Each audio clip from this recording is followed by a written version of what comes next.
Assalamualaikum warahmatullahi wabarakatuh.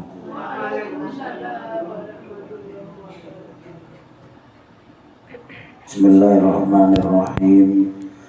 Alhamdulillahirabbil alamin. Allahumma shalli wa sallim wa barik ala sayyidina Muhammadin wa ala alihi wa ashabihi ajma'in, amma ba'du. La hadratin Nabi Mustafa Sayyidina Muhammadin sallallahu alaihi wasallam wa ala alihi wa ashabihi wa dhurriyyatihi, summa ila hadratil muallif hadzal kitab Asy-Syaikh Jalaluddin As-Suyuti wa man saraha hadzal kitab Asy-Syaikh Muhammad Nawawi bin Umar Al-Jawi Al-Bantani, summa ila hadratil Syekhina al-kiram al-marhum al-mufaddah al-Muqiyyi Johari Zawawi wa murabbi ruhina Ki Haji Ahmad Syakir Johari, summa hadratin abana wa ummahatina radhiyallahu usulihim wa furu'ihim radhiyallahu anhum wa ghafarallahu anhum. Lahumul Fatihah.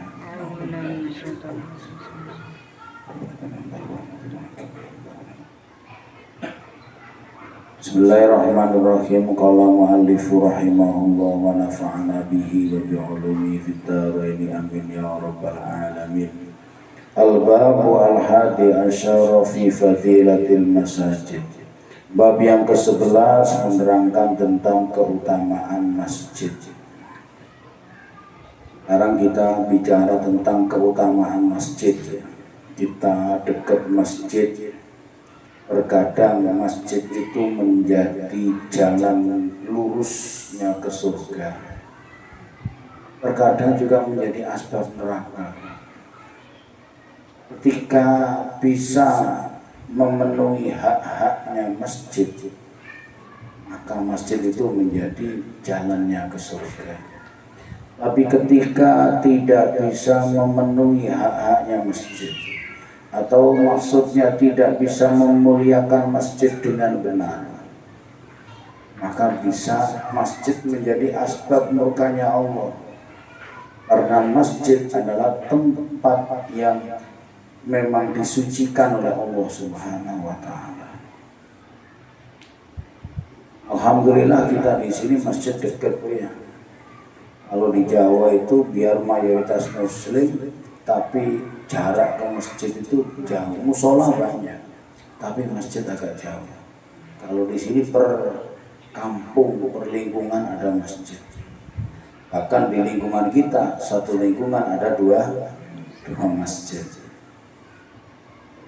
Bismillahirrahmanirrahim. Qala Allah Ta'ala, Allah berfirman, fi buyutin adzina Allahu an turfa'a wa yudhkara fiha ismuhu. Ayat ini ada lanjutannya. Hanya ini ada al-ayah, ini berarti ay kamil hadal ayah. Di dalam rumah Allah Subhanahu wa ta'ala, maksudnya dalam rumah itu di dalam rumahnya Allah atau di masjid. Di dalam masjid Allah mengizinkan di sana untuk mengeraskan suara, untuk berzikir, menyebut namanya dan bertasbih kepadanya. Jadi di dalam masjid ini memang tempatnya berzikir. Di dalam masjid memang tempatnya memuji Allah, tempatnya mensucikan Allah. Kita mau berzikir, mau mensucikan Allah, datang ke masjid, memang itu yang diperintahkan oleh Allah. Allah memberikan izin, mengizini kita menyebut namanya. Sehingga di dalam masjid ini, Ibu, kita merasakan ketenangan dalam menyebut namanya Allah. Apalagi di waktu-waktu yang sunyi, waktu-waktu yang sepi, kita menyebut namanya Allah, kita mengagungkan, kita memohon, kita melas-melas, kita ngerengek-ngerengek di hadapan Allah. Di masjid itu tenang, nyaman.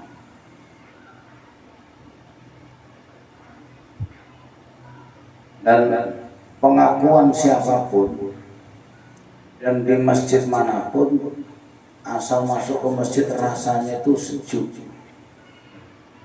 rasanya sejuk, rasanya itu nikmat, seger di masjid mana saja. Kenapa? Karena memang di dalam masjid ini nyaris tidak pernah digunakan maksiat. Rumah kita juga seperti itu. Kalau rumah kita memang dipakai takwa kepada Allah, maka di dalamnya pun akan membawa ketenangan. Waalaikumsalam warahmatullahi. Wa qala ta'ala, Allah berfirman, wa may yu'azzim sya'airallahi fa inna min taqwal qulub. Dan barang siapa yang mengagungkan tanda-tanda kebesaran Allah. Apa tanda-tanda kebesaran Allah itu? Di antaranya adalah masjid. Barang siapa yang mau mengagungkan masjid, maka sesungguhnya itu berangkat dari takwanya hati. Maksudnya orang yang memuliakan masjid, mengagungkan masjid, itu orang-orang yang memiliki hati takwa kepada Allah Subhanahu wa Ta'ala. Kalau tidak punya rasa ketakwaan, tidak akan perhatian dengan masjid, ngeremehkan masjid, bahkan terkadang tidak mampu datang ke masjid walaupun tidak jauh dari masjid. Nyaris tidak pernah sholat jamaah di masjid padahal nggak ada utuh. Ada apa-apa di masjid tidak begitu mikir. Kalau ada orang memuliakan masjid, mengagungkan masjid, maka dia pasti di dalam hatinya memiliki ketakwaan kepada Allah Subhanahu wa Ta'ala. Wa qala ta'ala, wa may yu'azzim hurumatillahi fa huwa khairul lahu inda rabbih. Dan barang siapa yang mengagungkan yang dimuliakan Allah, maka kebaikan baginya di sisi Tuhannya. Maksudnya kalau kita mau memuliakan, mengagungkan apa-apa yang dimuliakan Allah, berarti itu ada nilai kebaikan di sisi Allah atau ada nilai pahala.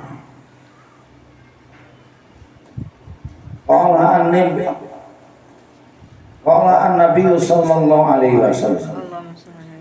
Nabi bersabda, al-masjidu baitu kulli mu'minin.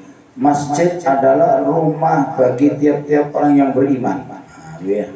Masjid adalah rumah bagi orang-orang yang beriman. Berarti siapapun asal beriman boleh masuk ke dalam masjid. Maka perlu kita ketahui, masjid itu miliknya Allah, rumahnya Allah. Amir masjid, pengurus masjid, itu pelayannya masjid. Orang yang datang ke masjid ini tamunya Allah. Jadi pengurus atau amir masjid ini adalah pelayannya Allah. Maka kalau pelayannya Allah tidak mau memberikan kenyamanan kepada tamu-tamunya Allah, maka yang punya tamu nggak terima. Hanya Bu ya, ini kalau pernah belajar manajemen masjid, nanti diterangkan di sana bahwa pengurus masjid bukan yang punya masjid. Pengurus masjid adalah pelayan bagi orang-orang yang mau beribadah di dalam masjid. Maka haram hukumnya pengurus masjid melarang orang ibadah di dalam masjid selama ibadahnya ibadah benar. Makanya masjid-masjid kuno, masjid-masjid besar yang ada di Timur Tengah masih terkenal itu 24 jam buka. Cuma kalau di kita akhirnya masjidnya nggak ada pintunya, amplinya hilang, kotak amalnya hilang. Ini kan masalah kalau gitu. Makanya akhirnya kemudian masjid dikunci. Yaitu karena apa? Karena kondisi. Kalau Masjid-masjid tempo dulu tidak ada pintunya, bebas masuk kemana saja bebas. Di sini ada masjid yang nggak ada pintunya, ada Masjid Sudirman, tapi ada pagernya. Pagernya malam ya ditutup pagernya. Kalau masjidnya nggak ada pintunya, tapi pagernya ada. Masjid Al-Ihsan Sanur itu nggak ada pintu, nggak ada jendela luas.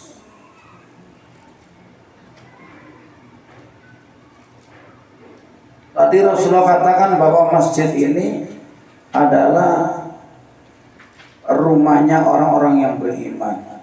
Kalau memang rumahnya orang-orang yang beriman, ya maka orang yang beriman harus sering nyambang-nyambang masjid. Masa rumahnya nggak pernah ditengok?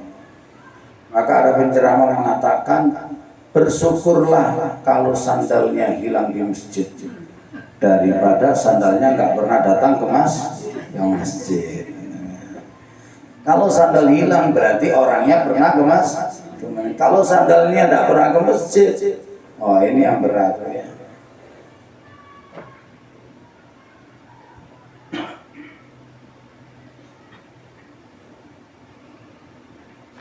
Wa qala sallallahu alaihi wasallam, Rasulullah bersabda, "Idza ra'aitum ar-rajula mulazimal masjidi fashhadu lahu bil imani." Rasulullah bersabda, ketika kamu melihat ada orang laki-laki biasa ke masjid, mulazimal masjid, biasa ke masjid, rajinlah ke masjid. Di masjid ada kerjanya, maka saksikan bahwa dia adalah orang yang beriman.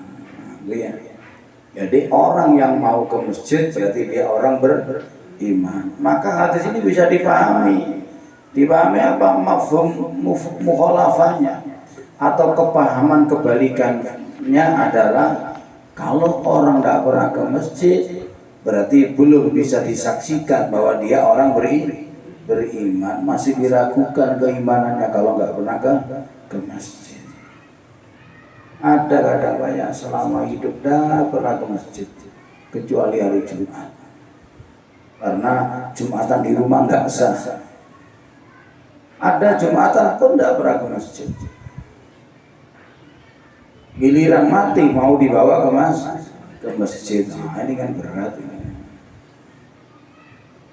Ya. Ada banyak ya. Ada.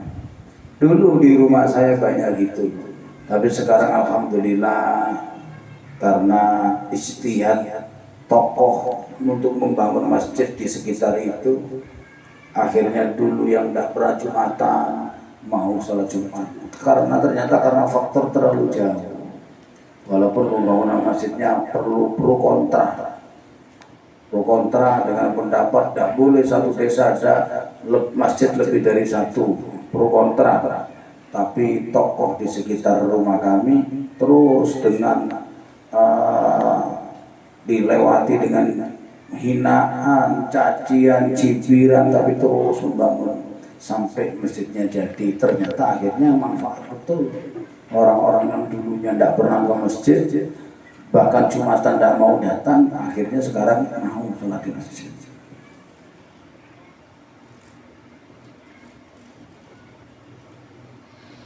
Wa fi riwayatin Ahmad wa Tirmidzi an Abi Sa'id Al-Khudri, idza ra'aitum ar-rajulu yu'tadu al-masjidu fashadu bil imani wa inna Allaha yaqulu innama ya'muru masajidallahi man amana billah. Rasulullah bersabda diriwayatkan oleh Abi Sa'id Al-Khudri, ketika kamu melihat seorang laki-laki yang biasa ke masjid, maka saksikan bahwa dia orang yang beriman, karena Allah telah berfirman, innama ya'muru masajidallahi man amana billah. Sesungguhnya orang-orang yang meramaikan masjidnya Allah adalah orang-orang yang beriman kepada Allah. Jadi yang bisa memakmurkan masjid atau orang yang memakmurkan masjid adalah orang-orang yang beriman kepada Allah Subhanahu wa taala. Wal bi'tiba bi'tiyadil masajid ayyakuna qalbuhu mu'allaqan biha mundu yakhruju minha ila ayyauda ilaiha. Yang dimaksud dengan membiasakan ke masjid adalah hatinya selalu terpaut dengan masjid, mulai dari keluar dari masjid hingga kembali lagi ke masjid. Jadi yang dimaksud membiasakan ini hatinya nggak pernah lepas dari masjid. Keluar dari masjid, hatinya terpaut ke masjid. Maksudnya apa? Apa saja suara yang dari masjid selalu didengarkan dengan baik. Maksudnya apa? Ada panggilan adzan, datang ke masjid. Ada panggilan gotong royong di masjid, datang ke masjid. Ada pengumuman pengajian di masjid, datang ke masjid. Pokoknya apa yang ada hubungannya masjid itu nyantol di dalam hatinya. Walaisa maknahu dawamul qu'ud fiha. Bukan maksudnya yang dimaksud hadis itu bukan bermakna orang lama duduk di masjid, tidak. Jadi kita nggak boleh lama-lama duduk di masjid.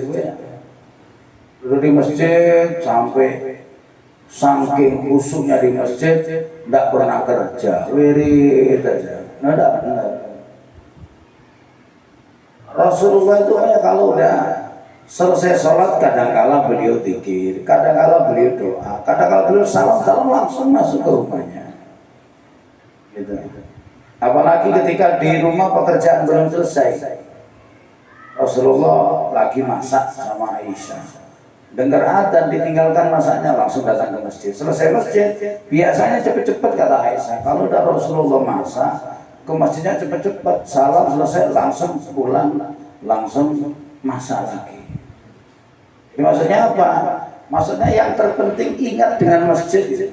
Bukan kemudian tidak pernah pulang-pulang dari masjid. Ini enggak dibenarkan. Kalau ada orang diem di masjid sampai meninggalkan kewajiban. Ibu-ibu yang punya suami, ingat suaminya belum makan, masakan belum ada, diem di masjid wirid ya nggak benar, malah pahalanya muspuro nanti. Karena apa?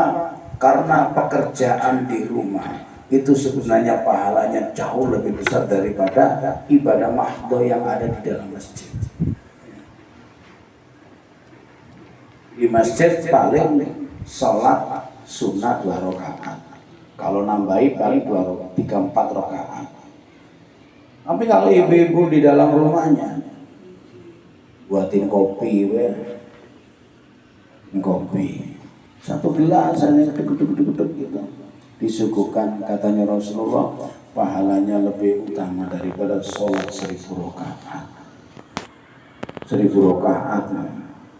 Ini kadang pahala-pahala seperti ini kadang nggak diketahui, sehingga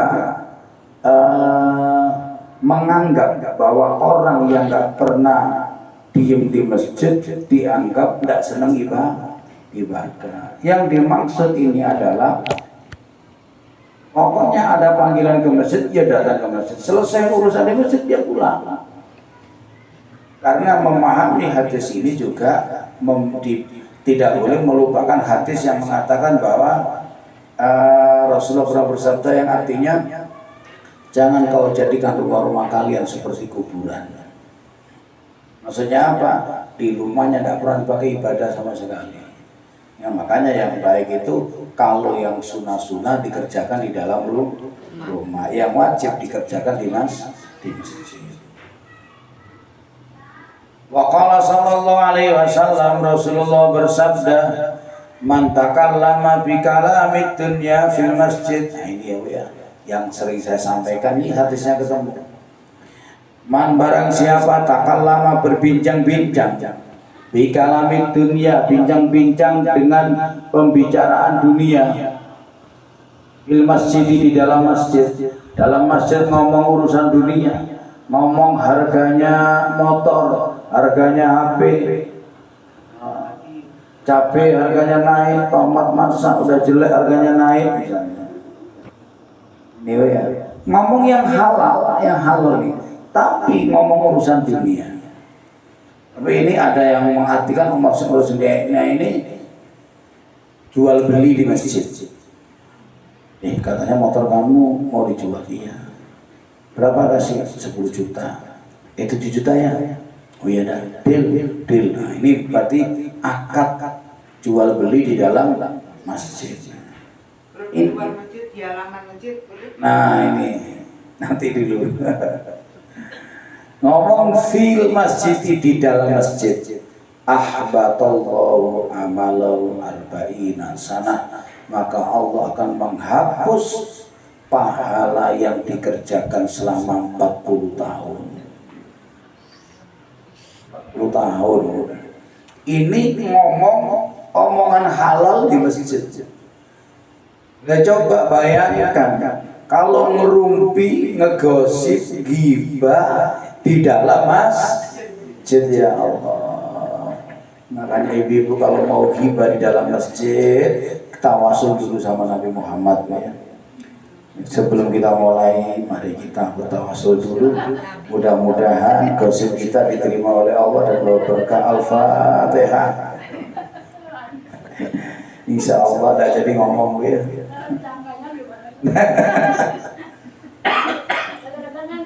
Nah, kalau di luar masjid sama dengan di luar ya. Yang ini karena pakai kalimat fi, maksudnya fi itu di dalam. Jadi ibu-ibu kalau mau ngomong di luar aja, berdiri di sana. Nih biar apa ya? Biar mendingan ya, biar mendingan. 40 tahun dihapus. Bagaimana kalau ngomong di masjid itu nggak tahu hukumnya? Nah ini kan Allah tidak menghukum orang yang nggak tahu. Iya, ini pertanyaan bagus ini. Kalau nggak tahu Allah nggak akan menghukum karena tidak tahu, tapi Allah menghukum gara-gara tidak tahu. Jadi Allah menghukum karena tidak mau belajar gitu aja.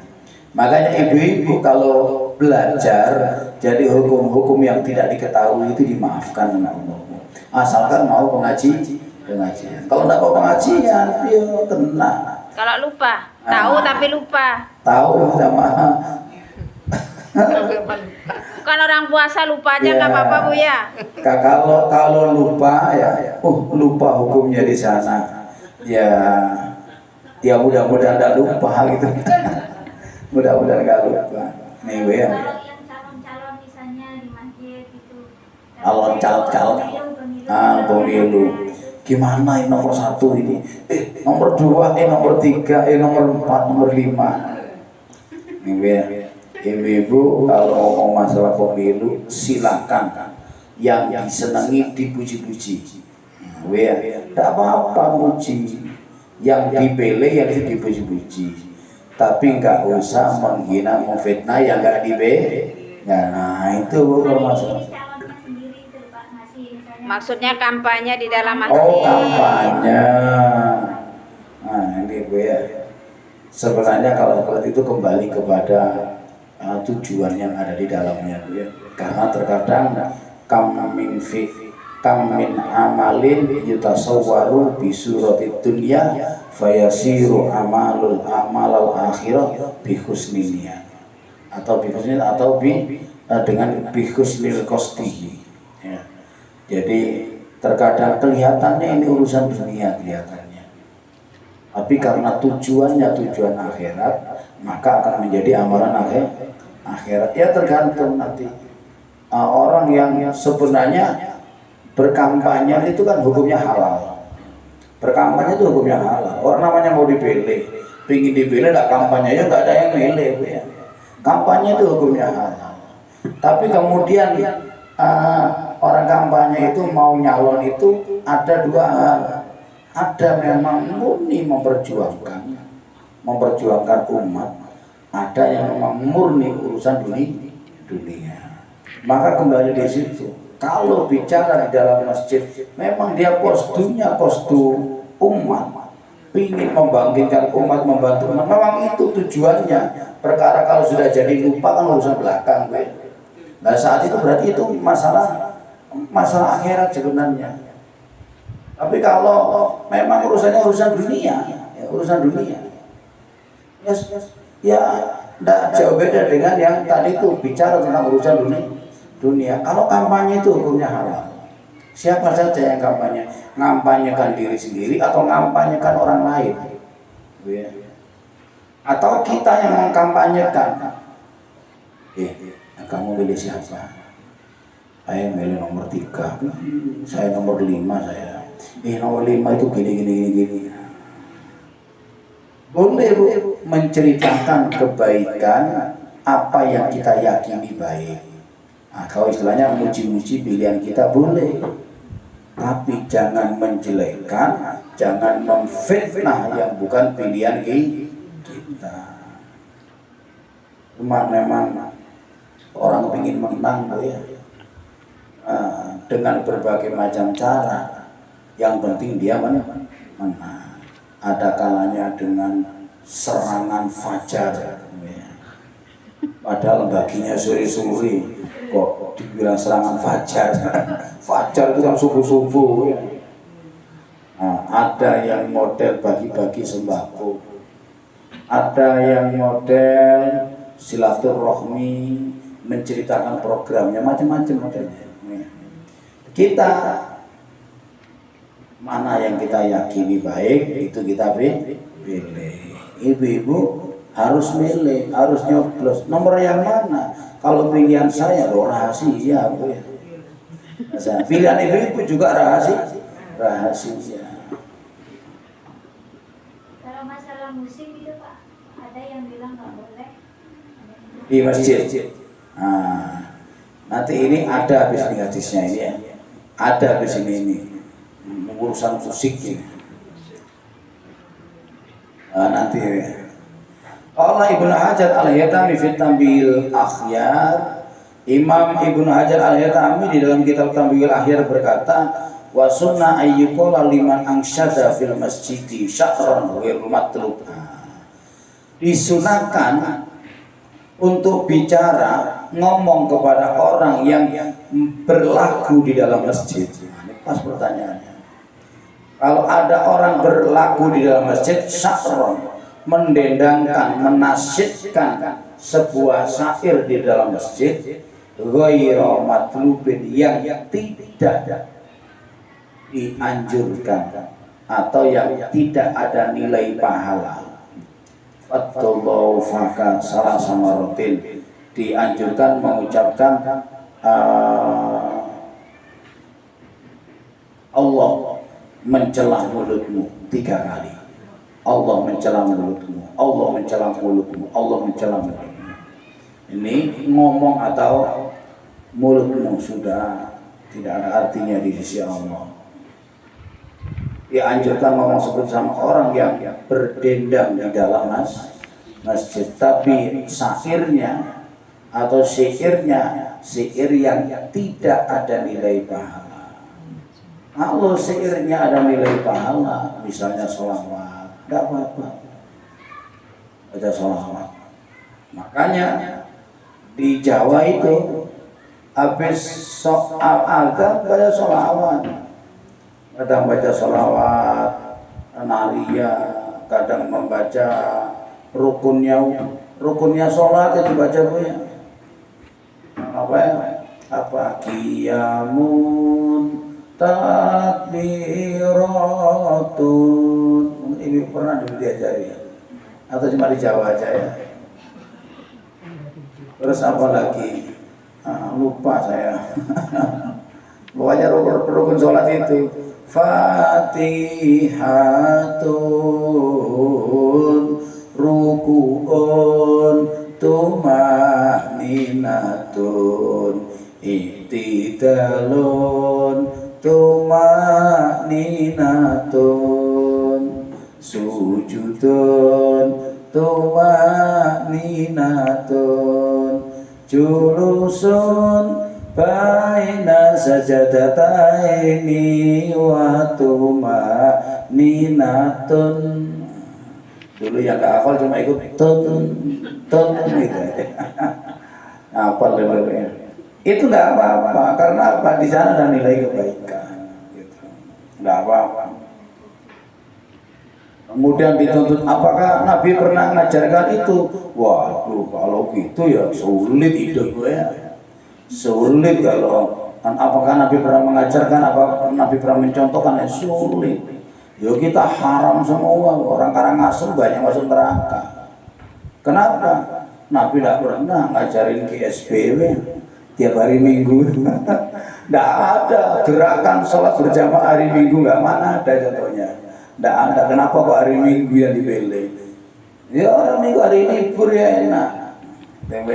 Jadi yang dimaksud bid'ah itu mengadakan sebuah ibadah yang tidak pernah ada di zaman Nabi. Tapi kalau ada perkara baru kemudian diperbolehkan, itu hanya sebagai alat media atau cara untuk melakukan sebuah ibadah. Misalnya GSP, syariatnya apa? Sholat subuh jamaah, ya udah syariat itu. Atau habis itu majelis taklim, syariat itu. Tapi milih hari Minggu ini cuma cara. Sama dengan Isra Mi'raj, tidak boleh. Isra Mi'raj mana Nabi pernah memperingati Isra Mi'raj? Nggak pernah. Tapi di dalamnya syariatnya apa? Syariatnya adalah mengingat sejarah Nabi, mengingat betapa pentingnya sholat, mendengar cerita-cerita tentang yang dialami oleh Nabi terkait dengan Isra Mi'raj untuk menumbuhkan rasa cinta kepada Nabi. Itu syariat. Adapun peringatannya itu tradisi, cuma media saja. Maka nggak apa-apa ngadain baca hikayat, ya. Terus kan Nabi kan tidak pernah kumpul-kumpul terus makan-makan jajan, itu kan cuma seni aja, cuma gaya tradisi aja. Ya baca hikayat sampai jam 1 tidak ada jajannya, tidak kuat, tidak kuat, ngantuk ya, gitu. Tidak ada kopinya, ya ngantuk. Itu jadi seperti itu. Wa yudabu tanjihu al-masjid an hadisid dunya wa khusumata. Dan dianjurkan, disunahkan membersihkan masjid dari omongan-omongan dunia dan omongan-omongan yang mengandung permusuhan. Ini disunahkan untuk membersihkan. Ya, nah tadi itu ya, ngomong urusan dunia di dalam masjid itu tidak jatuh hukum haram, ya. Tidak haram. Karena yang diomong-omongan mubah, tidak apa-apa, tidak haram. Tapi pahala 40 tahun dia dihapus. Nih Bu ya, padahal jatuhnya berarti ini bisa jatuh perkara makruh, ngomong urusan dunia itu makruh. Makruh aja ancamannya segede ini. Lah apalagi kalau ada hukum haram di dalam agama, berarti ancamannya memang sangat keras. Jangan sampai kita tertipu dengan ibadah-ibadah sunnah, kemudian kita lalai di dalam ibadah-ibadah wajib. Semangat tahajudnya 5 waktunya sering bolong. Ada dulu ya, kasihan saya mau ngomong keras, ini orang susah gitu ngomong ini. Saya ini orang pekerjaannya berat. Dia becak masih gayung, berat. Kalau puasa saya nggak kuat, tapi saya terawih dan pernah putus. Biarin lah, yang penting saya terawihnya nggak putus. Loh ini kan nggak nyambung Bu ya. Kalau terawih kan perkara sunnah, nggak terawih tidak apa-apa. Puasanya itu urusan perkara wajib. Jangan sampai tidak puasa demi sholat terawihnya kuat, nggak boleh.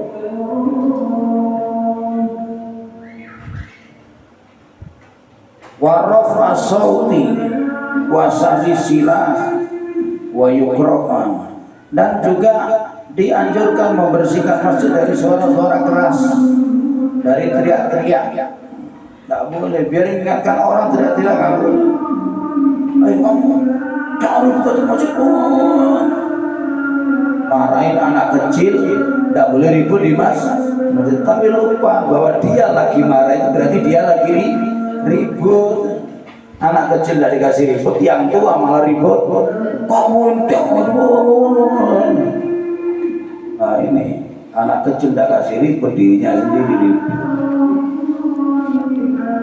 Orang di dalam masjid itu bisa ketika imam naik mimbar khotib Jumat itu ngomong gitu aja gak diperbolehkan.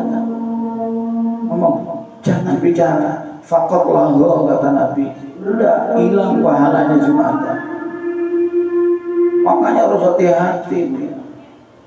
Orang Jumatan itu angsitu wa asma'u, angsitu wa asma'u, mendengarkan dan memperhatikan betul-betul gini. Tapi memang tergantung khotibnya Bu. Khotibnya udah nggak enak, isinya nggak bermutu, suaranya jelek, lama lagi. Akhirnya apa yang tiba ini?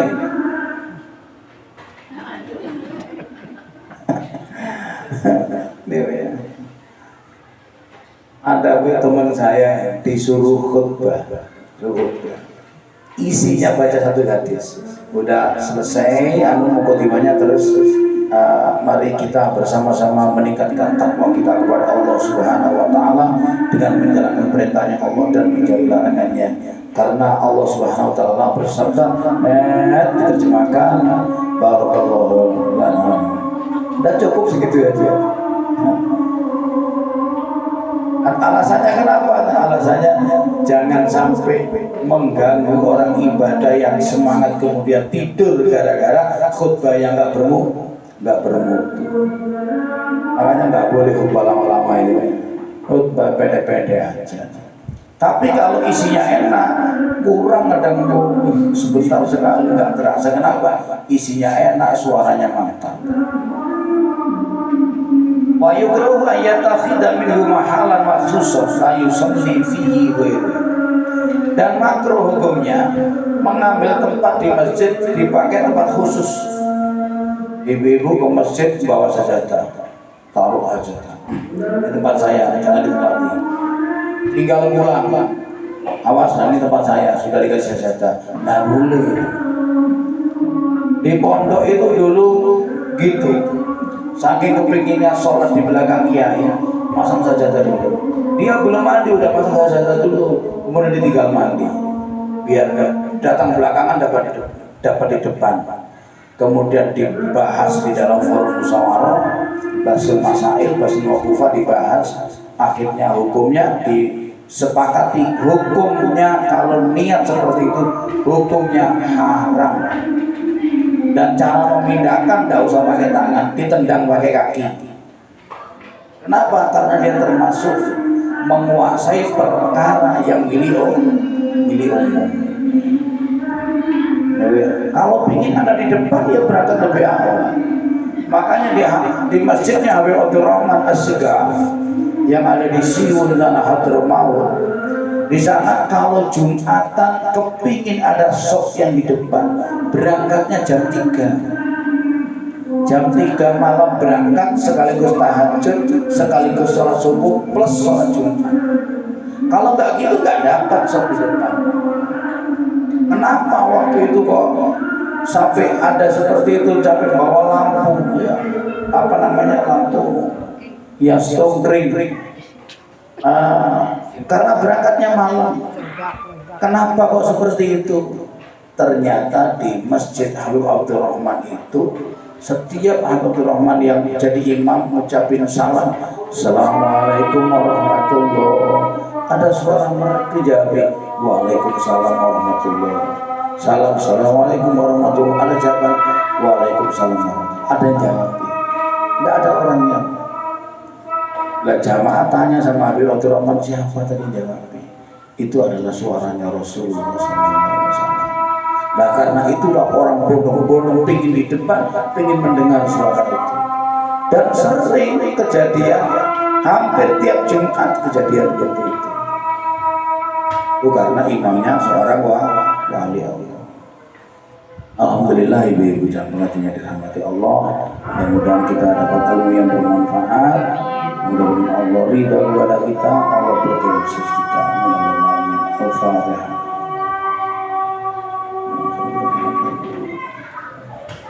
أعوذ بالله من الشيطان الرجيم بسم الله الرحمن الرحيم الحمد لله رب العالمين اللهم صل على سيدنا محمد وعلى محمد اللهم يسر لنا أمورنا أمور الدنيا والآخرة يسر لنا أمورنا أمور الدنيا والآخرة يسر لنا أمورنا أمور الدنيا والآخرة اللهم اقض حاجتنا حاجة الدنيا والآخرة اللهم اقض حاجتنا حاجة الدنيا والآخرة اللهم اقض حاجتنا حاجة الدنيا والآخرة برحمتك يا أرحم الراحمين ربنا آتنا في الدنيا حسنة وفي الآخرة حسنة وقنا عذاب النار صلى الله على سيدنا محمد وعلى آله وسلم الحمد لله رب العالمين وصالحا السلام عليكم ورحمة الله وبركاته.